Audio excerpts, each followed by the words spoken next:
Joanne in Orlando? Yes, hi. Hi, how are you? I'm doing pretty good. But, I mean, isn't it also true, though, I mean, in the New Testament, when Jesus dies and commits the ultimate sacrifice, a lot of these laws that were in effect during the Old Testament were bypassed. They were dropped because we learned the New Testament. The sacrificial laws, traditionally within Orthodox Christianity, it's the sacrificial laws that were eliminated by the sacrifice, not the moral laws. Are you implying that the Ten Commandments are null and void? Well, no, definitely not. That carried over. I mean, but Jesus states that to follow the Ten Commandments. And right. The number one, of course, is to love thy neighbor, as... Actually, no, that's not number one. Number one is thou shalt have no other gods before me.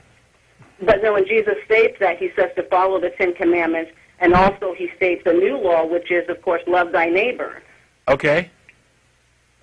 But he also said that he wasn't there to change the law. Matthew 5:18 and 19 talks about it's right at the very beginning of the Sermon on the Mount, that not a jot or tittle of the law will be changed until heaven and earth have passed away, and that anybody who breaks even the least of those commandments will be the least in heaven.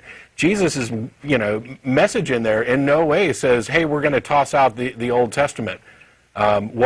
The fulfillment of the law traditionally was you no longer have to sacrifice animals. God is basically, even though he enjoys the smell of burning blood, he's over that, and you don't have to keep making those sacrifices because this has been made for you. But the moral instructions don't change, and there's no indication in the New Testament that the laws pertaining to, for example, killing witches or homosexuality or slavery were changed at all. And the Bible blatantly, clearly advocates slavery, tells you who you can enslave, how much you can pay for them, and how much you can beat them. That's never trumped in the New Testament. If anything, it's made worse. In 1 Peter 2:18, there's an instruction there for slaves to obey their masters with respect, particularly if the masters are cruel. Now, this sort of soft apologetic that modern Christians seem to have of, oh, Jesus is all about love your neighbor as yourself and love one another, and we got rid of all that old stuff. It's hogwash. It's nonsense. The idea that we can just chuck aside the Old Testament, not only does it chuck away any potential claims of prophecy that support your New Testament, it chucks out the entirety of the moral law. It's pick and choose. It's a recent invention. Religion, right? And it's fine if that's what somebody wants to do. I mean, if there are good people who would say, I think the Bible's wrong about slavery and genocide and all of these other things, and I'm just going to focus on these particular passages that are attributed to Jesus because I think that they are a good way to live. That's perfectly fine, and I'll applaud them all day long for chucking out the obvious immoral stuff. But if they're going to run around and use the same label as other people, all they're doing is sowing confusion. It's not my fault that there are 1,000 different Christian denominations out there. All of them believe something different, and these 10 are engaged in attempting to sideline the rights of everybody else based on their own beliefs, and these 20 are in favor of, bombing abortion clinics, and these 3 over here are okay with gays because they've done their, it's absurd. And there's no, like I said, there's no way for an outside observer to tell, and there seems to be no intervention from the God they believe in to clarify this to anybody. And so it ends up making the entire institution look bad, which is why, I'm not thrilled with overgeneralizing because there are plenty of, good and reasonable Christians. But it's a legitimate complaint. You got to clean your own house if you don't want people to lump everybody in one bucket. Okay, yeah, definitely. I mean, I can definitely agree with you there. But, I mean, are you saying that the world would be better without the belief of God? Yes. I think so, too. I'm convinced that that's the case. What about a lot of the people in the world who actually draw hope from the fact that there is a God?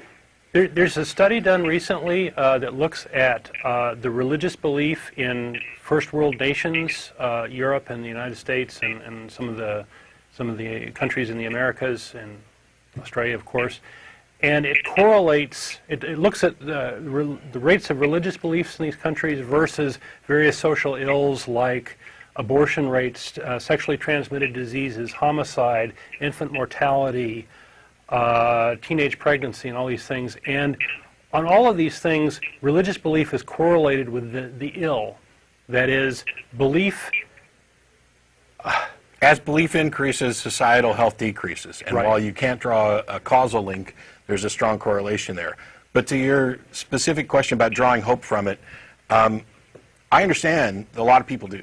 And it seems to be, especially if you're doing it, a good thing.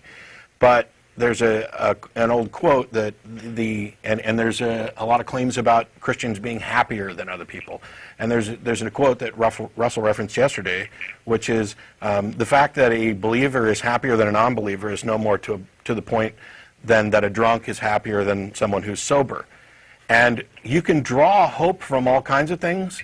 I understand you can control behavior with a lie. You can make somebody feel good with a lie. You can ease anguish and fear and mourning with a lie. It happens all the time.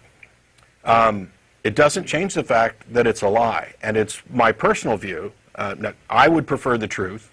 I would also, by and large, prefer a world that prefers the truth.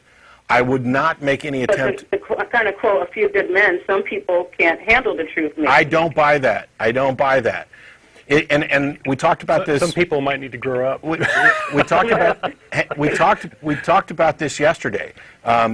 This idea that there are some people who just need it. It may be the case that... I mean, not to get too personal, but like an example, I mean... My father being, a veteran of many wars and retired, I mean, at one point really just wanted to put a bullet in his head. But it was because of his faith in God that he would get through it. And, that God was with him that moved him to the next level. And I understand that. My thing is that when people say that people need religion, that they couldn't cope without it, etc. The reason I think this is... Well, some people. Sure. It's the huge excuse that there are some people who need this. I think that is a fundamental lie. And the truth is that in much the same way that I can't build a car engine because I haven't been taught how to do it, so I need to rely on my mechanic, that's the same argument that people are using with respect to religion. And instead of giving them the religion that seems to do something for them, in this case it's not like a mechanic because it's not actually doing anything, it's just telling you it did something. Instead of doing that, we need to give people the tools with which they can take control of their lives, they can deal with reality, they can learn to cope. Make better decisions. I think that truth is always going to be preferable to fiction. I do not deny the fact that lies can be used to positive conclusions on occasion. I just don't like them.